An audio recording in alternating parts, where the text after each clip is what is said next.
நடித்த நடிகர்கள் யாருமே வரலையே, என்ன விஷயம்? இல்லைங்க, என்ன இருந்தாலும் நீங்கள் ஒரு படம் பார்க்கும்போது இங்கே ஜேசன் வில்லியம்ஸ் கேமரா பிடிச்சிட்டு இருக்காரு, இங்கே ரோஹித் கட் பண்ணியிருக்காருன்னு பார்க்க போகிறது இல்லை. ஸோ அந்த ஆர்டிஸ்ட்டை தான் பார்க்க போகிறீங்க. ஸோ எப்போவுமே ஒரு ஈவெண்ட் வந்து வித்தவுட் த பேக் போன், எந்த மசிலோ எந்த டெண்டனோ ஒன்றும் பண்ண முடியாது. ஸோ பேக் போனாக இருக்கிற கோர் டீம், அதாவது ஆஃப் ஸ்க்ரீன் ஹீரோஸை வச்சு என்னோட படம் ஃபஸ்ட்டு ஸ்டார்ட் ஆகணும்னு நினச்சேன். அதனால தான் இங்கே டெக்னீஷியன்ஸ் மட்டும் இருக்காங்க. ஸோ அதுதான் பார்த்தீங்கன்னா. ரெண்டாவது வந்து நீங்கள் வந்து பிசியோதெரப்பி படிச்சிருக்கீங்க. முழுக்க முழுக்க அது வந்து அறிவியல் சார்ந்த விஷயம். கண்டிப்பாக. ஆனால் நீங்கள் படம் எடுத்துருக்கிறது அறிவியல் சாராத விஷயம்.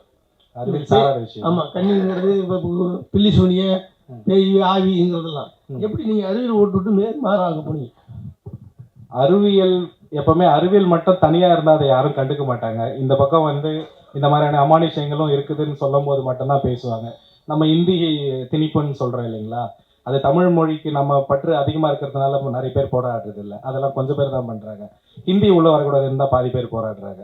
ஸோ ரெண்டுத்துக்கும் வித்தியாசம் இருக்குது. அறிவியலையும் நம்பணும், அமானுஷங்களை ஒரு பொழுதுபோக்காக எடுத்துக்கணுமே தவிர அதை நீங்கள் ரொம்ப நம்ப தேவையில்லை.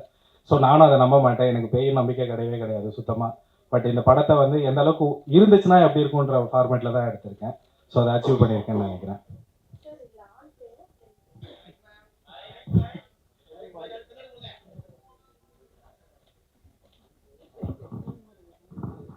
எல்லா படத்துலையுமே பெண்களை தான் பேயை காட்டுவாங்க, இந்த படத்தில் நீங்கள் ஆண்களை தான் காட்டியிருக்கீங்களா? இதில் வந்து பெண்களை தான் பேயை காட்டியிருக்கேன் எல்லா படம் மாதிரியும். பட் ஆனால் எல்லா படம் மாதிரி பயங்கரமாக சிஜி பண்ணி ரொம்ப டக்குன்னு மூஞ்சிக்கிட்ட வந்து மறைஞ்சு போகிறது அந்த மாதிரியான விஷயங்கள்லாம் பண்ணல. இப்போ ரியல் லைஃப்பில் நீங்கள் தனிமையாக இருக்கும்போது, உங்களுக்கு நீங்கள் பெட்ரூமில் இருக்கும்போது ஹாலில் யாராவது நடந்து போனால் என்ன மாதிரியான ஒரு பயம் கொடுக்குமோ, ஸோ அந்த மாதிரியான ஒரு லைவ்லி ஃபீலில் தான் இருக்கும். நீங்கள் பார்த்தீங்கன்னா பேயை நேராக உணர்கிற மாதிரி தான் இருக்கும். ஸோ அதை தாண்டி பேயை மட்டும் காட்டலை, படத்தில் வந்து இந்த சப்த கன்னிகள்னு சொல்கிற அந்த 7 கிராம தேவதைகளையும் காட்டியிருக்கேன். ஸோ அது வந்து படத்தில் ஒரு ரொம்ப முக்கியமான தொகுப்பாக இருக்கும். அதையும் நீங்கள் பார்க்க தான் போகிறீங்க. ரொம்ப நல்லா இருக்கு இங்கே வந்து பார்க்குறதுக்கு. ஸோ பல படங்களுக்கு நிறைய டேரக்டர்ஸ் கூட ட்ராவல் பண்ணியிருக்கேன். நிறைய படத்தோட ப்ரெஸ் ரிலீஸ்க்கெலாம் வந்திருக்கேன். ஸோ அங்கேருந்து பார்த்து கிளாஸ் கட்டியிருக்கேன். ஸோ இங்கேருந்து பார்க்குறதுக்கு ரொம்ப சந்தோஷமாக இருக்குது. ஸோ முதல்ல எல்லாருக்கும் வணக்கம். மீடியா இல்லாமல் இங்கே எதுவுமே இல்லை. ஸோ பாலிடிக்ஸாக இருந்தாலும் சரி, ஒரு நடிகராக இருந்தாலும் சரி, ஒரு இயக்குனராக இருந்தாலும் சரி, ஸோ மீடியா தான் வந்து முதல்ல அவங்கள கண்டெடுத்து வெளிக்கொண்டு வந்து சேர்க்கும். ஸோ அந்த வகையில் உங்களுக்கு எல்லாம் ஒரு பெரிய thanks. So first of all Murmur. So இந்த படம் வந்து பார்த்தீங்கன்னா தமிழ் சினிமாவில் first found footage horror film. So found footage horror ஃபிலிம்னா ஃபஸ்ட்டு ஒரு என்னென்னு ஒரு எக்ஸ்ப்ளனேஷன் கொடுத்துருவேன். ஸோ படம் வந்து ஃபுல்லாக பார்த்தீங்கன்னா இப்போ ஒரு பாம் பிளாஸ்ட் நடக்குதுன்னு வச்சுக்கோங்களேன். ஸோ இப்போ அங்கே ஒரு போலீஸ் இன்வெஸ்டிகேஷன் நடக்கும்போது அங்கே சிசிடிவி கேமரா தான் முதல்ல தேடுவாங்க. ஸோ அந்த சிசிடிவி கேமராவில் என்ன ஃபுட்டேஜ் இருக்கோ அது வந்து அவங்களுடைய வேர்டிங்ஸில் அது வந்து ஒரு எவிடன்ஸ்.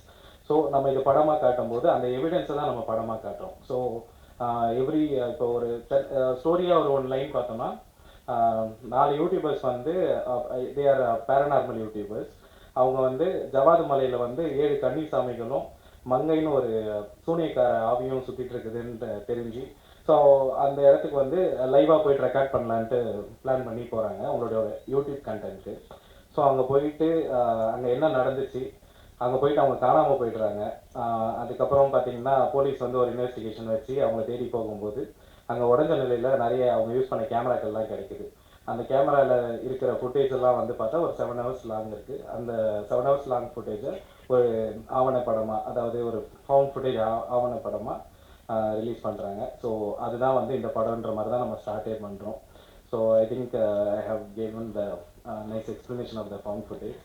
ஸோ முதல்ல இங்கே வந்திருக்க எல்லாருக்கும் நன்றி. ஆக்சுவலாக எனக்கே ஷிவர் ஆகுது, நான் நிறைய ஆகாதுன்னு நினச்சேன். பட் இதே நைஸ். ஸோ இங்கே வந்திருக்கிற குஹன் சார் ரொம்ப நன்றி. ஸோ பிரபாகரன் சார் ரொம்ப நல்லா பேசுனீங்க, பேஷண்ட்டாக வந்தீங்க, ப்ரொடியூசர் ஆகிட்டீங்க, ரொம்ப சந்தோஷமாக இருக்குது. ஸோ இங்கே இருக்கிற எல்லாருமே வந்து நான் ரொம்ப போட்டு டார்ச்சர் பண்ணியிருக்கேன். முதல்ல டெக்னீஷியன்ஸு. ஸோ ஃபஸ்ட்டு டிஓபிலேருந்து ஆரம்பிக்கிறேன். ஸோ ஒரு ஷாட் வந்து பார்த்திங்கன்னா ஒரு 12 மினிட்ஸ் சிங்கிள் ஷாட்டு. ஸோ அது நாங்கள் ஷூட் பண்ணிகிட்ருக்கோம் சிங்கிள். So 12 minutes shot. அது ஒரு நல்ல ஒரு ரிஹர்சல் போயிட்டு, ஸோ எல்லா படத்துலையும் பார்த்தீங்கன்னா ஆர்டிஸ்ட்டுக்கு தான் ரிஹர்சல் மெயினாக போகும், கேமராமேனுக்கு ரிஹர்சல் போகாது. பட் இந்த படத்தில் பார்த்தீங்கன்னா ஆர்டிஸ்ட்டுக்கு வந்து ஒரு பக்கம் அவங்க போயிட்டுருப்பாங்க, இங்கே இவருக்கு தனியாக போயிட்டுருக்கோம் என் கூட. ஸோ அந்த ரிஹர்சல் வந்து எல்லாம் முடிச்சுட்டு நம்ம ஷார்ட்டில் போனோம்னா, இப்போது நீங்கள் பார்த்துருப்பீங்க ஆர்டிஸ்ட் எல்லாமே வந்து கேமராவை ஹோல்ட் பண்ணிட்டு இருக்கிற மாதிரி இருக்கும். பட் ஆனால் அது எல்லாமே இவர் தான் பின்னாடி இன்னும் ஹோல்ட் பண்ணியிருப்பாரு. பட் இவர் தெரியாத அளவுக்கு நம்ம பிடிக்கணும். ஸோ அவங்களோட ஹேண்ட் மூவ்மெண்ட்டுக்கு ஏற்ற மாதிரியான மூவ்மெண்ட்டும் இவர் கொடுக்கணும்.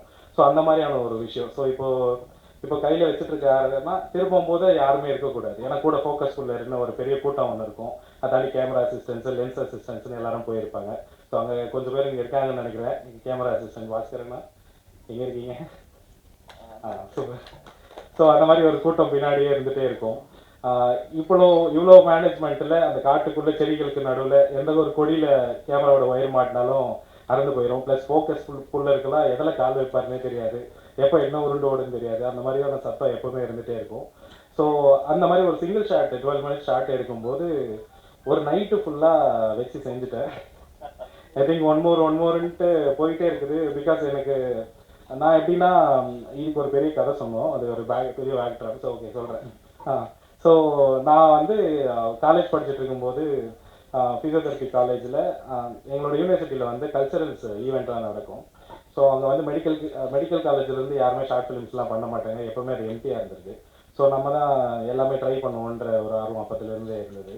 ஸோ நாங்களே வந்து ஒரு கேமரா ஹையர் பண்ணி அதை ஒரு ஷார்ட் ஃபிலிம் எடுக்கலான்ட்டு அப்படி தொடங்கினது. ஸோ நிறைய ஷார்ட் ஃபிலிம்ஸ் எல்லாம் எடுத்து முடிச்சுட்டு காலேஜ் முடிச்சுட்டு வீட்டுக்கு போன உடனே பார்த்தீங்கன்னா அம்மா எங்கே ஒர்க் பண்ண போகிற அப்படின்னு கேட்டாங்க. ஸோ நான் சொன்னேன் நான் ஷார்ட் ஃபிலிம்ஸ் எடுக்க போகிறேன்ட்டு.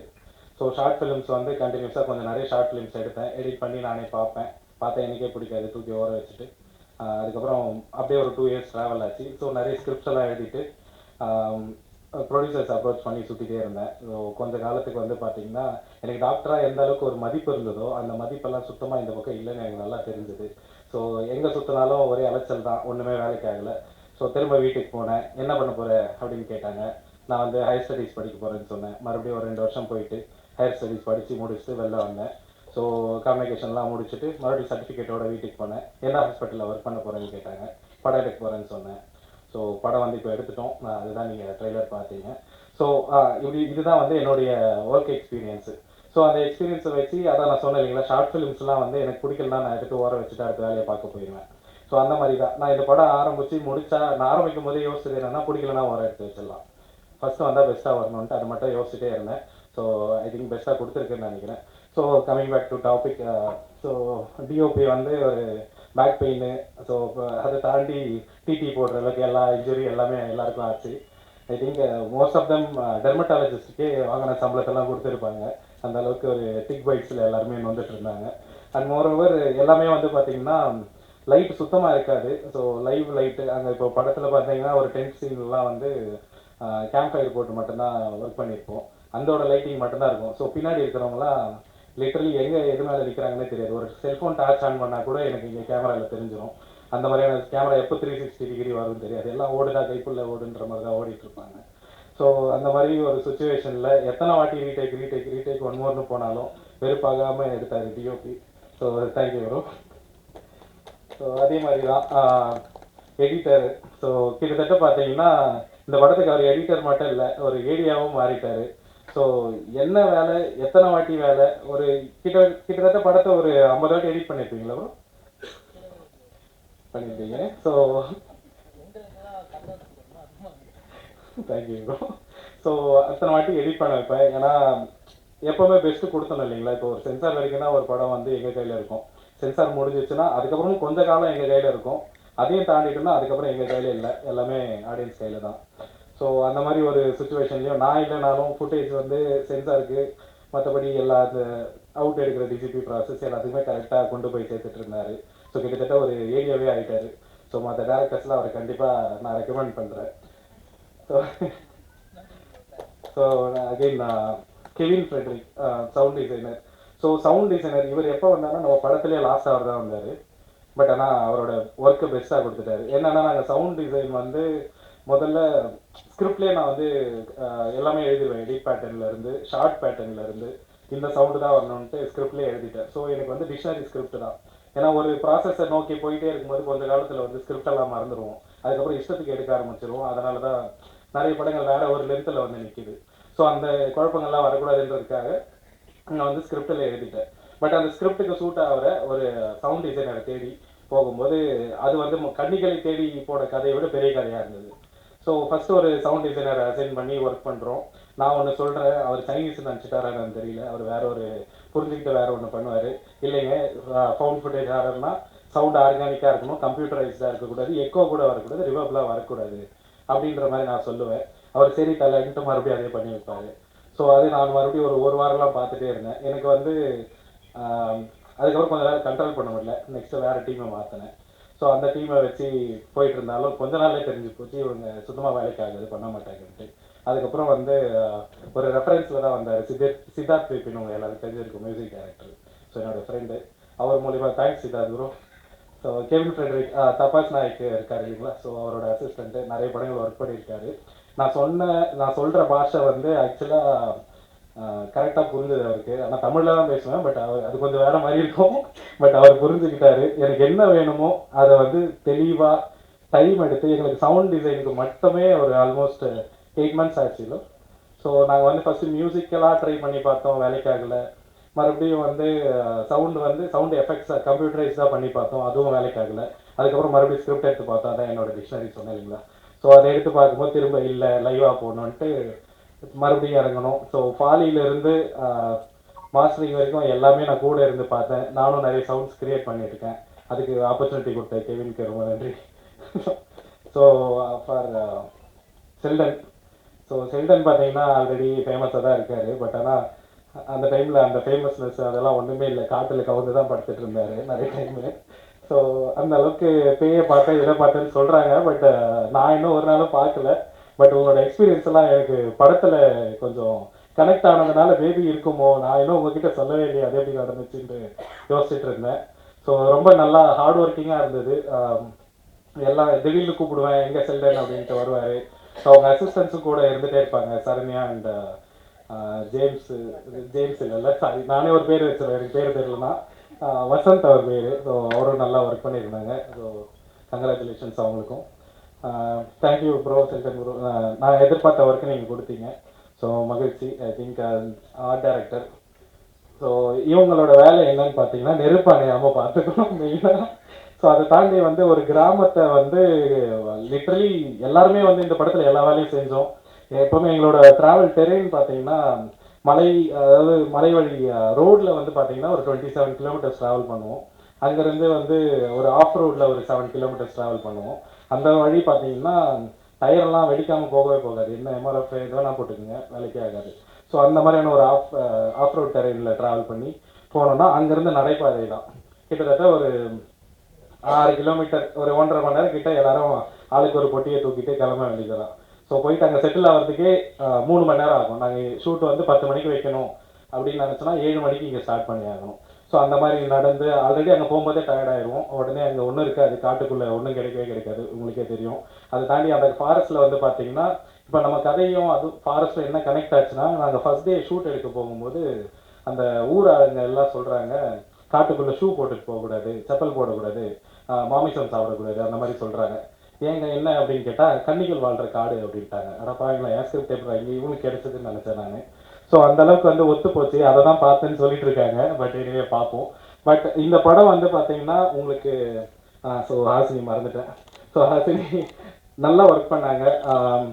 ஸோ அவங்களோட வேலை வந்து பார்த்தீங்கன்னா பார்க்கறதுக்கு ரொம்ப சின்னதாக தெரியும். பட் ஆனால் அது அவ்வளோ சின்னதே இல்லை. ஏன்னா ஒரு தீக்குச்சி வந்து நீங்கள் ஒரு ஷாட் எடுக்கிறீங்கன்னா ஒரே தீக்குச்சி வச்சு 1/2 மணி நேரம் உங்களால் எடுக்க முடியாது, அந்த நெருப்பு வந்து கையை சுட்டுரும். பட் ஆனால் அதே தீக்குச்சி மாதிரி நீங்கள் காட்டி ஆகணும், அதுதான் ஆர்ட் டைரக்டரோட மெயினான வேலை. அதை அவங்க நல்லா பண்ணியிருக்காங்க படத்தில். அதை தாண்டி வந்து பார்த்தீங்கன்னா கிராமத்துங்களில் வந்து நிறைய இந்த மண் வீடு அந்த மாதிரியான விஷயங்கள்லாம் கொஞ்சம் செட்டெல்லாம் நல்லா போட்டு கொடுத்தாங்க, ரொம்ப லைவ்லியாக இருந்தது. ஸோ அவங்களோட work really impressive. So thanks Hasini. இன்னும் நிறைய படம் கிடைக்க வாழ்த்துக்கள். ஸோ ஐ திங்க் வேறு யாரை பற்றி பேசலன்னு தெரியல. ஸோ கோவன் சார், ஸோ ஆக்சுவலாக வந்து டிஸ்ட்ரிபியூஷனில் I think one of the fine distribution office production ஹவுஸ்ன்னு நினைக்கிறேன், டிஸ்ட்ரிபியூஷன் ஹவுஸ்ன்னு நினைக்கிறேன். ஸோ நிறைய தேர்ந்தெடுத்து படம் பண்ணுவாங்க, அந்த ஒரு விஷயம் தான் எனக்கு ரொம்ப பிடிச்சிருந்தது. நானாக தான் அவருக்கு அப்ரோச் பண்ணேன். ஃபஸ்ட்டு கால் எடுக்கல, சரி மதிக்க மாட்டார் போல் அப்படின்னு நினச்சேன் நான். அதுக்கப்புறம் ட்ரெய்லர் அனுப்புனேன், ட்ரெய்லர் பார்த்துட்டு கால் பண்ணார். ஸோ அவர் வந்து எனக்கு ட்ரீம் வாரியர்ஸில் என்ன ரொம்ப பிடிச்சதுன்னா அவங்க வந்து எவ்வளோ பிஸியாக இருந்தாலும் அவங்களோட ஷெடியூலில் சொல்லிடுவாங்க. ஸோ நான் வந்து இன்னைக்கு பிஸியாக இருக்கேங்க, இன்னும் 2 நாள் வந்து பெங்களூரில் இருக்கேன், 3வது நாள் நான் இந்த டைம் வந்துடுவேன், அந்த டைம் அசைன் பண்ணுங்க அப்படின்னு சொன்னாங்கன்னா அந்த டைமில் அவங்க வந்து கரெக்டாக இருப்பாங்க. ஸோ நம்ம திரும்ப ஃபோன் பண்ணோம், ரிமெம்பர் பண்ணோம், அதெல்லாம் தேவையே இல்லை, அவங்க கரெக்டாக இருப்பாங்க. ஸோ அந்தளவுக்கு கரெக்ட் டைமில் வந்து படம் பார்த்தாரு. படம் பார்த்து அவருக்கு ரொம்ப பிடிச்சதுன்னு சொன்னார். ஸோ அந்த எக்ஸ்பீரியன்ஸு அவர் பேசிட்டாரு. So anyway I think and over எனக்கு இந்த படத்துக்கு நிறைய சப்போர்ட் பண்ணாங்க என்னோடய ஃப்ரெண்ட்ஸு. அவங்க தான் வந்து பார்த்தீங்கன்னா லிட்ரலி என்ன சொல்கிறது, எல்லாத்தையும் மேனேஜ் பண்ணாங்க. ஃபுட்டு கொண்டு வரது, அவங்களாம் இந்த ஃபீல்டுலேயே கிடையாது. ஸோ எல்லோரும் லீவ் போட்டு வந்தானுங்க. என்னோடய ஃப்ரெண்டு ஹரிஷ், உதயா, லோகேஷ் அண்ட் தமிழ்ச்செல்வன், அதுக்கப்புறம் ஆண்ட்ரூ வென்பர்சன். ஸோ இவங்கெல்லாம் வந்து அவங்களுக்கும் நான் தேங்க்ஸ் சொல்லிக்கிறேன் இந்த மீடியா வழியாக. அண்ட் மோரோவர் என்னோட பேரண்ட்ஸ் அண்ட் ஃபேமிலி எல்லாருக்கும் தேங்க்ஸ் சொல்லிக்கிறேன். ஸோ ஏன்னா ஒரு இவ்வளோ கஷ்டப்பட்டு படித்து இதெல்லாம் முடிச்சுட்டு படம் எடுக்க போகிறேன்ட்டு அந்த ஒரு வார்த்தை எனக்கு கேட்கவே இல்லை. அண்ட் மோரோவர் நான் படம் மட்டும் எடுக்க போகிறது இல்லை, ஃபிசியோவும் பார்க்க தான் போகிறேன். ஸோ கொஞ்ச நாள் படம் எடுப்பேன். இது ஒரு ப்ராசஸ் வந்து கொஞ்சம் போர் அடிச்சதுன்னா கொஞ்ச நாள் மறுபடியும் ஃபிசியோவாக போவேன். அங்கே போர் அடிக்காது, பட் இருந்தாலும் கஷ்டப்பட்டு திரும்ப இங்கே வரணும், வந்து நான் மறுபடியும் படம் எடுப்பேன். இது எப்போவுமே ஆன் அண்ட் ஆஃபாக நடந்துகிட்டே தான் இருக்கும். And moreover so I think எல்லாரையும் கவர் பண்ணிட்டேன்னு நினைக்கிறேன். ஸோ ரேவதி சிஸ்டர் நிறைய போஸ்டர்ஸ்க்கெல்லாம் வந்து சப்போர்ட் பண்ணீங்க. உங்கள் கை தான் போஸ்டர், அவரோட தலையை பிடிச்சிட்டு இருக்கிற கை.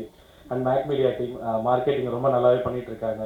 ஸோ எல்லாமே அவங்களோட ஸ்ட்ராட்டஜிஸ் தான் ரொம்ப நல்லா போயிட்டுருக்கு. மணி ப்ரோ ரொம்ப தேங்க்யூ. ஐ திங்க் இதுக்கப்புறம் கொஸ்டின் அண்ட் ஆன்சர்ஸில் சந்திக்கலாம்னு நினைக்கிறேன். எல்லோரும் ஷூட் பண்ணுறதுக்கு ரெடியாக இருக்கீங்க, நானும் கொஞ்சம் பார்த்து செய்யுங்க, புது பையன். Okay, thank you.